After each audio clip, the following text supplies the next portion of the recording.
سر میں آپ کو بتاؤں کہ ایک عورت چاہتی کیا ہے اور آپ کا گھر جو ہے وہ جنت کیسے بن سکتا ہے۔ صرف عورت کا یہ کام نہیں ہوتا کہ وہ سارے کام کرے اور سارا خوش رکھنے کی کوشش کرے اور گھر کو جنت بنائے۔ مرد کا اس میں بہت بڑا رول ہے۔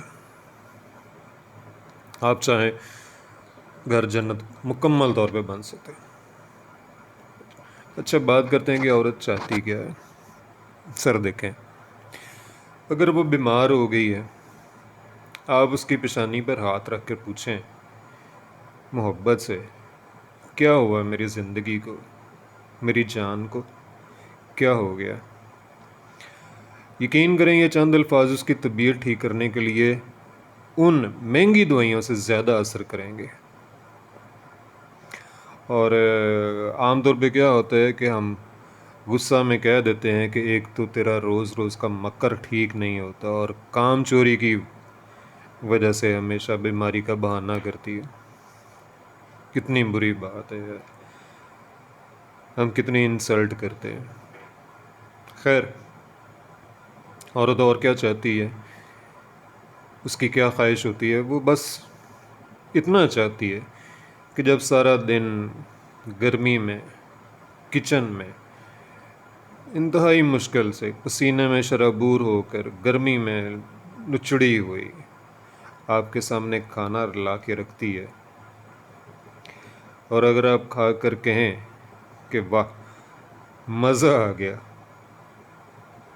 تو یقین کریں وہ خوش ہو جائے گی اور کہے گی کہ اور لے نا، آپ نے تو کچھ کھایا ہی نہیں۔ اسی طرح وہ چاہتی ہے کہ بازار میں جب اپنے لیے شاپنگ کرتے ہوئے اگر آپ کے لیے بھی ایک سوٹ یا کوئی جوتا پسند کر لے تو آپ کہیں کہ کیا بہترین انتخاب ہے، آپ کی سلیکشن کتنی خوبصورت ہے۔ بہت بہت خوبصورت انداز میں وہ اس کا خون بڑھ جائے گا، خوش ہو جائے گی۔ اسی طرح لڑائیاں جھگڑے ہو جاتے ہیں، اگر وہ غصے میں ہے اور مرد اس کی بات سن لیتا ہے اور پھر اس کو خاموشی سے بات سن لیتا ہے اور اس کو گلے لگا کر اسے دلاسا دو، اور اس سے کیا آپ کی مردانگی پر کوئی فرق پڑے گا؟ اسے خاموش کروانے کی کوشش کرو تو کیا فرق پڑے گا؟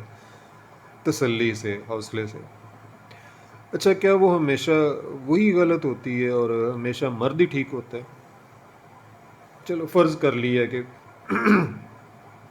وہ غلط ہے، لیکن کیا مرد بڑا پن نہیں دکھا سکتا؟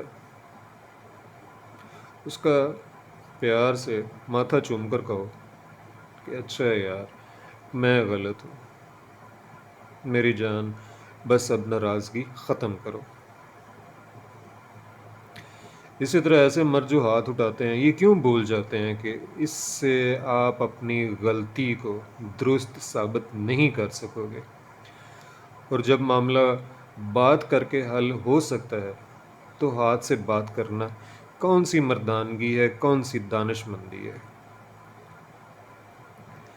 اسی طرح میری اپنی زندگی کا جو ہے نا وہ نچوڑ ہے اور ایکسپیرینس ہے۔ اپنی بیوی کا ایک چھوٹا سا خوبصورت سا نک نیم رکھ لے، نک نیم نہیں رکھنا، اس کو پیار سے جو ہے وہ اس کا نام پکاریں، چھوٹی چھوٹی باتوں پر اسے کمپلیمنٹ دیں، ہر عام موقع کو خاص بنانے کی کوشش کریں۔ فار ایگزامپل، رات کو بارش ہو رہی تھی، بارش برس رہی ہو، اس کا ہاتھ پکڑیں اور اسے صرف اتنا کہہ دیں کہ بارش کے قطرے گواہ ہیں، میں تم سے ان سے بھی زیادہ محبت کرتا ہوں۔ سر اس میں کیا مشکل ہے؟ اسی طرح مرد ٹی وی اخبار جو ہے اس سے نظریں ہٹائے ایک منٹ کے لیے، اپنی بیوی کو، اپنی شریک حیات کو پیار سے دیکھ لے وہ آپ کی طرف دیکھے، نظریں چاروں، آپ مسکرا دیں. سر کیا لگتا ہے، کیا جاتا ہے؟ کھانا دیکھیں، کھانا وہ بناتی ہے، ٹیبل پہ وہی رکھتی ہے، دسترخوان وہی سجاتی ہے. اپنے ہاتھ سے اس کی پلیٹ میں، خود اس کی پلیٹ میں تھوڑا سا کھانا ڈال دیں، اس کے آگے روٹی رکھ دیں. ٹھیک، ایک نوالا توڑ کے اپنے ہاتھ سے اس کے منہ میں رکھ دیں. کون سی ایسی انا ہے مرد کی جس کو ٹھیس پہنچ جائے گی؟ محبت بڑھ جائے گی، وہ آپ کی قدر کرنا شروع ہو جائے گی. چھوٹی چھوٹی چیزیں ہیں. کیسی قیامت آ جائے گی کہ اگر مرد یہ کہے کہ آج تم بہت خوبصورت لگ رہی ہو، تمہارا یہ سوٹ تم پر بہت جچتا ہے، چوڑیوں کی چھن چھن تمہارے بازوؤں میں بہت بھلی لگتی ہے، یہ کلر کمبینیشن بہت خوبصورت پہنا ہے آج. سر کیا ہوگا؟ دیکھیں، اتنا آسان ہے ایک عورت کا دل جیتنا، اور ہمارے معاشرے نے، ہماری لاپرواہیوں نے، ہمارے جھوٹے غرور نے، ہماری جھوٹی مردانگی نے ایک عورت کا دل جیتنا مشکل بنا دیا. ایک اپنی بیوی کا دل جیتنا، اپنے گھر کو جنت بنانا مشکل بنا دیا.